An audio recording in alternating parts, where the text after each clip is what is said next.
Добрый вечер. В эфире информационный выпуск Амшик Шара. Состоялась встреча вице-президента Абхазии Бадры Гунба с послом России в Абхазии Алексеем Двиняниным. Обсуждалась повестка намеченного на ближайшие дни заседания Комиссии по защите имущественных прав граждан Российской Федерации в Республике Абхазия. За время работы комиссии в период с 2010 года было рассмотрено 369 заявлений. Из них 66 заявлений удовлетворены, 32 из которых в судебном и досудебном порядке. Компенсировано и предоставлено иное жилье 34 гражданам, 60 заявителям рекомендовано обратиться в суд. 44 заявления признаны необоснованными. Требования, указанные в 183 заявлениях, находятся вне компетенции комиссии, в том числе 70 обращений о выделении жилья из государственного фонда или же улучшение жилищных условий. В 113 случаях споры являются внутрисемейными, заявители не являются довоенными собственниками жилья. Сюда же входят и 43 заявления от лиц грузинской национальности, покинувших Абхазию после войны и позиционирующих себя беженцами, либо от лиц, принимавших участие в военных действиях против абхазской государственности в период Отечественной войны народа Абхазии. Касаясь заявлений лиц грузинской национальности, а тем более тех, кто участвовал в войне, вице-президент Абхазии отметил, что они не будут рассматриваться комиссией. Для нас данная позиция принципиальная, сказал Бадра Гунба. Вице-президент также выразил свое несогласие с утверждением ряда российских СМИ о том, что в Абхазии массово нарушаются имущественные права этнических русских. Бадра Гунба подчеркнул, что жилищные споры не носят этнический характер. Как отметил вице-президент, телевизионные передачи и публикации в СМИ о якобы имеющем место ущемлении имущественных прав по этническому признаку носят обобщающий характер и часто не являются объективными. Посол Российской Федерации Алексей Двинянин поблагодарил руководство Абхазии за возобновление работы комиссии и выразил готовность продолжить конструктивное участие в ее деятельности. Об этом сообщает Управление по связям со СМИ администрации президента Республики Абхазия. За прошедшие сутки тестирование на коронавирусную инфекцию проведено у 356 человек. Диагноз COVID-19 подтвержден у 76 из них. На данный момент в Гудаутской ЦРБ находится на лечении 118 пациентов. У 100 из них диагноз COVID подтвержден. В тяжелом состоянии 25 человек. В Сухумской инфекционной больнице 30 пациентов с подтвержденным COVID-диагнозом. Состояние здоровья 3 человек тяжелое. В мобильном многопрофильном госпитале, развернутом на территории пансионата Айтар в Сухуме, находится 58 пациентов с подтвержденным диагнозом новой коронавирусной инфекции. В тяжелом состоянии 5 человек. Общее число выявленных заболевших коронавирусом в Абхазии на сегодняшний день составляет 4581 человек. 47 летальных случаев. Выздоровели 2490.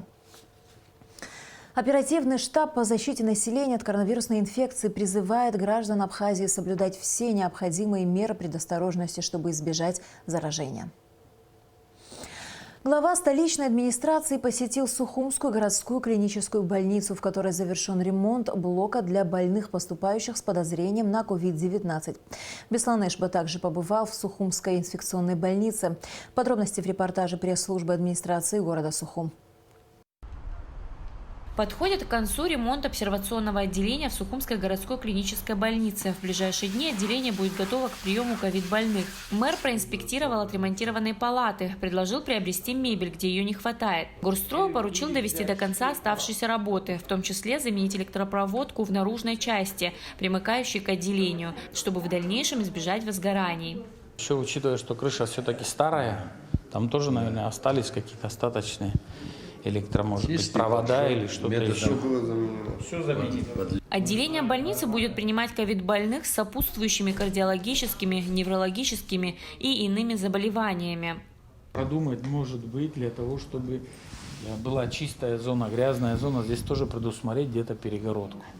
Вот так, где люди могли бы переодеваться и так далее. Все равно, если он ковидный больной, но серьезный кардиологический или неврологический, или какие-то другие заболевания, его там в общем ритме не полечишь. Там же надо специализированное лечение. А здесь только у нас специалисты там будут приглашаться сюда, заходить, вести больных. Поэтому нужно будет, что вот эта грязная чистая зона. Просто у нас эти вещи отработаны в инфекционной больнице. Сам механизм, каким образом, где переодеваются, как чистятся, как моются, как выходят, как входят. Я имею в виду медперсонал. Это отделение будет урология курировать в основном, да, урологическое отделение в основном, да. Ну, а если понадобится помощь из других отделений тоже, мы будем исходить из конкретной обстановки, да. Мы на вас очень надеемся, на врачей, на санитарок, на другой медперсонал. Вы для нас очень дороги, особенно в такое сложное время. Вот, поэтому просим следить за собой, использовать все меры предосторожности, дезинфицироваться периодически. Вот, тем более, если будут попадать ковид-больные, то ваше здоровье для нас очень важно. Также мэр рассмотрел приемное отделение Сухумской городской клинической больницы и предложил главврачу предусмотреть перенос приемного отделения на время ремонта этого блока. Вы лучше меня знаете, что вот эти двери такие не могут быть в приемном отделении. Они здесь должны быть электронные, открывающиеся, закрывающиеся, значит, они должны быть шире, как положено в больнице. Временно можно перенести приемное отделение, если мы сможем найти возможности для того, чтобы... Тем более приемное отделение здесь работает еще как оказание первой помощи. Далее глава администрации побывал в инфекционной больнице. Лаборатория по забору крови на месте работает с 9 до 11 часов. Очередей нет. Как отмечает лаборант Тамара Хаджиуглы, заявки от лечащего врача не получают с вечера и на следующий день выезжают по месту проживания граждан по Сухуму и Сухумскому району, у которых надо забирать биоматериалы на диагностику. Наша бригада из 4 человек. Мы все 4 выезжаем по всему Сухумскому району. Наша бригада по забору биоматериала именно по крови. Исполняющий обязанности главврача Астамур Гуня рассказал о том, что на данный момент в больнице 35 больных, 5 из которых выписывают, 3 в тяжелом состоянии. Есть больные и с сахарным диабетом. Астамур Гуня отметил, что пока справляются, приглашают врачей разных профилей для помощи. На данный момент у нас 5, которые с сахарным диабетом, тяжелая форма, тяжелое течение сахарного диабета, которое усугубляется еще тем, что мы гормональную терапию проводим, которая необходима при ковиде, как бы основной метод лечения, поэтому усугубляется на фоне этого. Ну, помимо этого, да, оперированные на сердце у нас есть люди с инфарктами, с инсультами лежат. Мы пока справляемся, потому что, вот, например, у нас больная лежит с почечной недостаточностью, тяжелая, которая даже нуждалась в гемодиализе. Ну, как-то мы ее попытались стабилизировать, у нас получилось вроде бы, и вот как бы заведующая гемодиализом, она несколько раз приходила, одевалась, вместе с нами заходила в зону, консультировала. Да, вот когда надо, мы как-то вызываем. В больнице нехватка реаниматологов. Реаниматолога хотелось бы 1-2, у нас как бы полный комплекс уже будет лечения. Мэр интересовался, есть ли возможность подготовить дополнительные койко-места для ковид-больных в связи с тем, что все медучреждения заполнены. И госпиталь, и Гудаутский госпиталь, и здесь у нас практически полное заполнение, да, за исключением сегодня -5, но завтра, послезавтра они же будут восполнены. Есть смысл верхний этаж отвести под дополнительный коечный фонд под ковид? Ну, на сегодняшний день пока, конечно, справляемся, но мы не знаем, что будет у нас зимой, что будет, я не знаю, после зимы, даже ранней весной. Возможно, количество увеличится, тогда будет иметь смысл. Также исполняющий обязанности главврача инфекционной больницы отметил, что существует нехватка медсестер. Работает 8 медсестер. Если открывать дополнительные места для ковид-больных, то нужно будет еще больше медперсонала. Мэр поручил заместителю Астамуру Ашиба и руководителю Горздрава Ильме Воба разобраться и продумать, как решить этот вопрос. Если мы примем решение этот этаж запустить, тогда надо будет командировать сюда дополнительные силы с городской клинической больницы. Также ведется работа по разработке компьютерной базы истории каждого больного, чтобы врач мог владеть полной информацией о лечении пациентов. Илана Какаля, Давид Давицба, пресс-служба администрации города Сухум. Объем начислений таможенных платежей за октябрь составил 179,5 миллионов рублей. Плановые показатели за месяц выполнены на 99%, сообщили в Управлении таможенной статистики и анализа ГТК. В сравнении с аналогичным периодом 2019 года начислено на 18 с лишним миллионов рублей больше. При плановых показателях по таможенным платежам на 10 месяцев 2020 года в размере 1 миллиарда 682 миллионов рублей. Сумма начисления за данный период составила 1 миллиард 469 миллионов 500 тысяч рублей. План за 10 месяцев 2020 года выполнен на 87,4%. В Абхазии еще не начался массовый сбор урожая цитрусовых, однако крестьяне вывозят свою продукцию на реализацию в Россию небольшими партиями. При этом на границе они сталкиваются с проблемой. Российской стороной разрешено ввозить без соответствующих документов не больше 25 килограммов на человека. С просьбой разобраться с этим вопросом граждане обращаются в разные инстанции, в том числе и к нам в редакцию. Чтобы ознакомиться с ситуацией на месте, на государственную абхазо-российскую границу выехали первый вице-премьер, министр сельского хозяйства Беслан Джопуа и первый заместитель председателя ГТК Алиас Лабахуа. Подробности в репортаже Али Китрапш. Правила перевозки сельхозпродукции частными лицами через государственную границу действуют не первый год. Так, на любой вид фруктов и цитрусовых установлена норма не более 25 килограмм на человека. И, конечно, когда крестьянин вывозит на личном транспорте груз, превышающий эту норму, российские таможенники возвращают его обратно. А сейчас за что вернули вас? Нет объяснения, абсолютно сказали. У вас же 25? Нет, у нас у вас больше, у нас больше, да, у нас до 100 килограмм, до 100 килограмм А фейхоа. вас двое в итоге, да? Вы и Нет, у нас водитель? еще лавр есть. Нет, вы и водитель, два Да, человека да, у вас, нас да? двое, да. Но вам сказали здесь, что они могут вернуть, да? Когда здесь Ну, фактически, да, там как вы у них будет убедились, к настроение. сожалению, что Да, возвращают, да, и что да, нас теперь делать будете? Будем по 25 килограмм провозить Да, вынужденно. Ситуация такая сейчас, пока может временная. но Ну а что делать? это Товар не- портится, надо вывозить, будем по чуть-чуть. Это сколько килограмм примерно? 120. Да, и вы один, да? Да. Вот сказали, вам еще двоих надо, да, пассажиров? Двоих нет. На 25 килограмм То на есть 25 человека. килограмм Это уже 5 человек. Я сейчас позвонил, придут 5 человек, семья, выеду. А что делать? Другого варианта нет. Это Да, издевательство просто какое-то над народом. 50 да. килограмм, что такое на человека? Даже на машину просто взять, выехать в гости, едешь, уже больше везешь, правильно? Ну да, согласен. Вот такая вот. Здесь какой-то документ вы выписывали здесь, когда Все оформил, как сертификацию, полагается, как положено, да. В этом году в Абхазии цена на экспорт мандарин значительно снижена. Если раньше она составляла от 10 рублей выше, то сейчас не превышает 7 рублей. По словам первого вице-премьера, министра сельского хозяйства Беслана Джопуа, ожидается неплохой урожай цитрусовых, который в основном экспортируется в Россию. По указанию президента премьер-министр собирал совещание несколько раз, мы подготовились к этому сезону, и было принято решение, насколько это возможно, минимальной оплатой обходилась перевозка для тех, кто перевозит свой урожай. Помимо тех крестьян, которые здесь в меньшей степени представлены, которые свой груз везут, здесь участвуют люди, которые покупают продукцию на абхазской стороне, везут предприниматели. Они являются участниками, вот как только вот со своим грузом приходят, участниками внешнеэкономической деятельности. На них распространяются правила, есть платежи, которые необходимо платить. И поэтому мы добились того, чтобы кроме государственных платежей, особенно, чтобы они не обременялись другими платежами. Поэтому на абхазской стороне проблема решена, и это вроде проходит. Что касается установленных на границе правил перевозки сельхозпродукции, то, как отметил первый заместитель председателя таможенного комитета Алиас Лабахуа, российская сторона выполняет предписания Евразийского соглашения, где определены виды и категории товаров, их тоннаж и стоимостная величина, которые разрешены для беспрепятственного ввоза на территорию страны. С 1 января 2019 года вообще существует эта утвержденная ставка, где указано, что эквивалент провозимого груза на территорию Российской Федерации для личного пользования, за исключением спиртных напитков, спирта содержащих и так далее, составляет в денежном эквиваленте 500 евро, а в весовом эквиваленте 25 килограмм.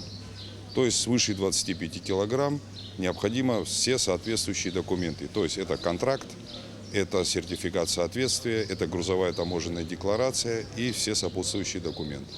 Наши граждане, которые ввозят груз на легковых автомашинах, естественно, у них бывает и по 70 килограмм, и по 100 килограмм, и по 150 килограмм. Наши коллеги в Российской Федерации, руководствуясь вот этим вот решением Евразийского союза и своими приказами, вынуждены разворачивать эти машины в обратном направлении. То есть и вот они возвращаются к нам сюда, на нашу территорию. Вынуждены, естественно, искать еще пассажиров для того, чтобы груз, который у них лежит в машине, соответствовал по 25 килограмм. То есть если мы везем Если гражданин наш везет 100 килограмм, естественно, он должен 4 человека, чтобы у него было в машине. Вот, то есть вот такая процедура на сегодняшний день, не зависящая от абхазской стороны. Чтобы избежать дополнительных неудобств, связанных с оформлением грузов, первый вице-премьер Беслан Джопа рекомендует готовить необходимые документы на вывоз большой партии цитрусовых заблаговременно. Я хочу обратиться к тем, кто занимается деятельностью этой перевозкой, перевалом сельхозпродукции. В начальной стадии надо придержаться. То есть если на человека пока разрешается только до 25 килограмм на российской стороне, у нас это 50 килограмм, мы можем даже и повысить, но если превышает 25, то, к сожалению, российские таможенники возвращают этот груз. И поэтому им приходится несколько раз приезжать, оформлять. Одним словом, это просто обременение. Не столько расходов, сколько денежных, сколько это на время и на труд, который они тратят. Да. И портится, и несколько раз надо им возвращаться опять. И поэтому придерживаться желательно. Им объясняют нашим предпринимателям, что раз они везут на небольших машинах груз, то должны на одного человека 25 килограмм без оформления. И поэтому это не по нашей вине, это правило, которым мы должны пока придерживаться. А в дальнейшем видно будет, если мы сможем добиться, чтобы они увеличили этот объем, массу, то это будет намного легче, конечно. Мы будем об этом говорить вместе с руководством Абхазии на уровне, с коллегами, одним словом, на той стороне. Для облегчения оформления перевозки цитрусов большегрузными машинами в Сухуми на территории бывшего таксопарка в этом году открыли пункт досмотра и взвешивания грузов. Когда заезжает машина из Российской Федерации в пустом виде, она взвешивается либо на ПСО, либо здесь. Весы абсолютно идентичные показатели показывают, они проверены госстандартом, опломбированы. Значит, заезжая сюда, машина в пустом виде взвешивается, едет на погрузку. Грузится машина, приезжает сюда, опять взвешивается, вес тары мы знаем. Значит, уже определены, это гофротара или это деревянная тара. Вес машины, естественно, у нас записан, мы тоже его знаем. И высчитываем, естественно, вес самих продуктов, которые там лежат. Вот, в частности, сейчас только что были машины с фихуа, сейчас следом идут с мандаринами.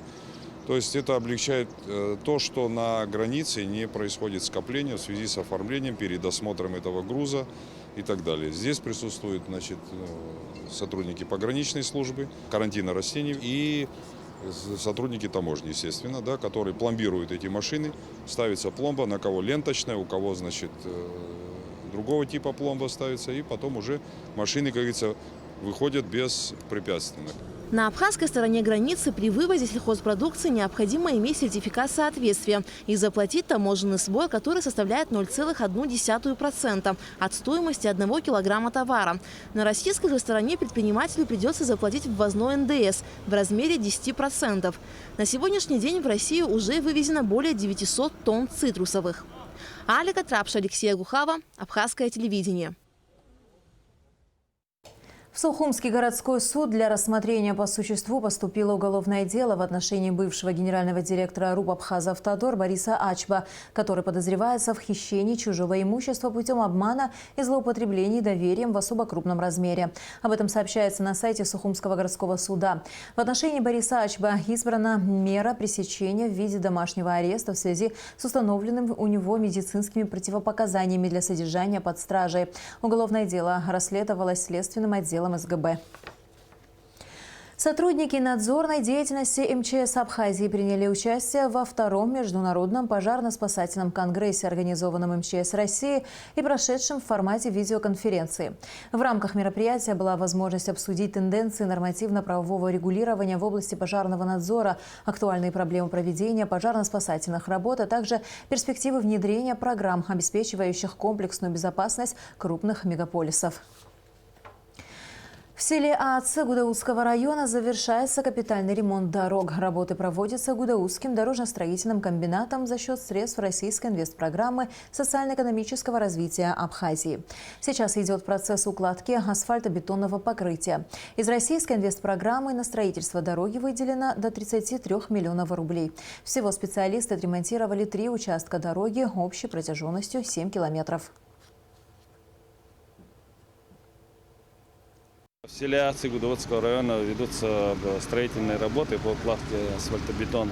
Мы должны положить 7 километров. 2 километра вот сегодняшний день мы укладываем. 5 километров мы готовили основание, делали до этого выше туда чуть-чуть. Ну, я думаю, что в течение сегодняшнего дня, максимум завтра, мы закончим работы, связанные с этим. Основные работы. Жители села очень рады новому асфальту. У них даже безграничная, можно сказать, радость, поскольку ведутся такие работы. Работы эти ведутся в рамках инвестиционной программы, по российской программе. На следующей неделе специалисты Гудаутского дорожно-строительного комбината приступят к ремонту дороги, ведущей в Пицунду протяженностью 8,5 километров. После чего перейдут на участки в селах Абгархук и Ачандара общей протяженностью 10 километров. Председатель политической партии Айтайра Леонид Лакербаев выступил с инициативой начать сбор средств на обустройство могилы и установку в Нальчике памятника выдающемуся общественно-политическому деятелю, ученому, президенту Конфедерации народов Кавказа, герою Абхазии Мусе Шайнибову. Причем обустройство за счет народных средств, благотворительных пожертвований граждан страны. Конечно же, весь комплекс работ ценой 610 тысяч рублей может взять на себя и государство, но, на мой взгляд, важно, что сбор необходимой суммы будет осуществлен за счет благотворительных пожертвований благодарного народа Абхазии, отмечается в обращении Леонида Лакербая. Комиссия по госпремии имени Георгия Дзидзария сообщает, что лауреатами премии в области науки за 2020 год стали доктор филологических наук, академик Шота Салакая за избранные научные труды в 3 томах и кандидат исторических наук, доцент Наала Касланзе за монографию «Генезис и становление Абхазского царства». Республиканское унитарное предприятие «Черноморэнерго» сообщает, что в связи с ремонтными работами в пятницу 6 ноября с 11:30 до 15 часов будет отключена подстанция Бзыбь. Без подачи электроэнергии останутся Гагарский район и город Пицунда. В завершении выпуска о погоде. По сообщению Гидрометцентра, в пятницу на территории Абхазии ожидается облачная погода, временами дождь. Температура воздуха ночью 8-13, днем 14-19 градусов. Температура морской воды 19 градусов.